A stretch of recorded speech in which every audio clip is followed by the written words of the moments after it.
Okay, people have been asking what the difference is between thinners, blenders, and chunkers, and I'm going to show you a little demo using my trusty little dog Kermit here.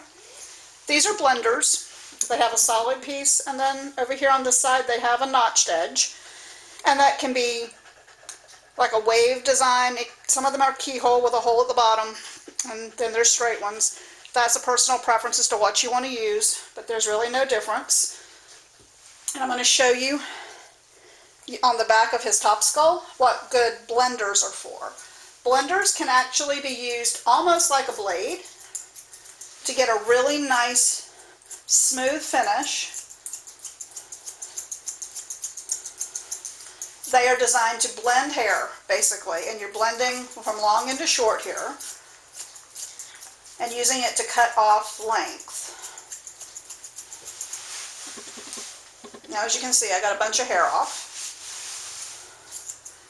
You keep the flat blade at the skin and just sort of walk it back when you're trying to get a nice tight finish, like on the back of a cocker top skull. I cannot talk today. And by rocking it backwards like that, I get a nice smooth finish. Blenders are also great, if I can get him to cooperate here. Come on, Kerms. Oh. Okay, you're going to be difficult. See, of course I am, Mom. You're trying to do something. Let's see.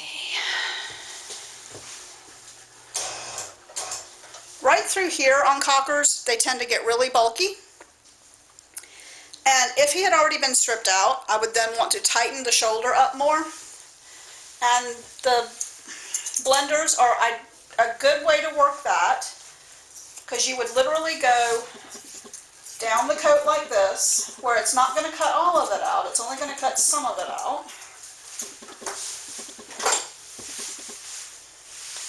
And as you can see, it's blending it from from shorter into longer, nice and smoothly.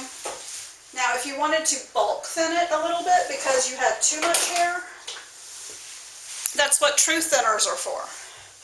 And true thinners have exactly that. They have two levels of the teeth blades there. So you have two notched blades. And if you watch what happens, they can go up and in, and they literally pull out hair. It's all about the same length.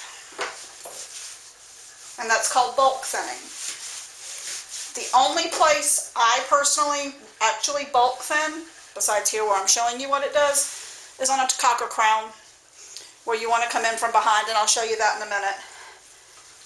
But up in here where you really do need to bulk thin it out, again, he hasn't been groomed, but you get the idea. You can cut out hair, and it actually does, you can see, create different layers of hair, because what it cut is shorter than the rest. It will make it lay flatter. It will allow you to debulk ears, breeches on a palm, breeches on a golden, or what have you. I don't do it because it also causes uneven growth of hair, which will catch on each other. Not to mention, if you do it too often, you end up with no hair because you have hair growing back at different lengths throughout the whole dog. Just not something that I like to do, except, like I said, on the top of the crown. But for blenders, this is a Jody Murphy prototype back when they were made by Precision Sharp. I love this shear.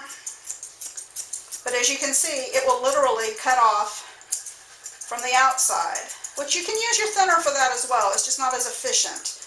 The actual blade on this, the solid blade, allows for a better finish.